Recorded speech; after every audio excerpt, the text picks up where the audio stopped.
තිලෝකුරු අමාමෑණේ බුදුපියාණන් වහන්සේගේ සම්මා සම්බුද්ධ බුදුගුණය කිසිම තැනක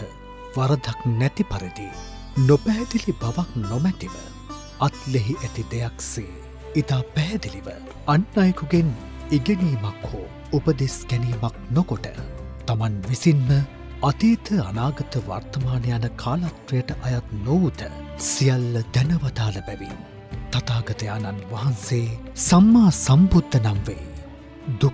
දුක ඇතිවීමට හේතුව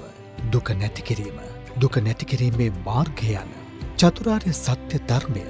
කිසිම අයෙකුගේ උපදේශකින් තොරව මඟ පෙන්වීමක්, අනුශාසනාවක් සහායක් නැතිව තමන් වහන්සේ විසින්ම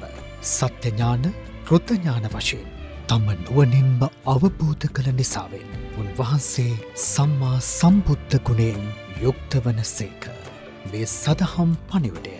සධර්මාර්යා පදනමේ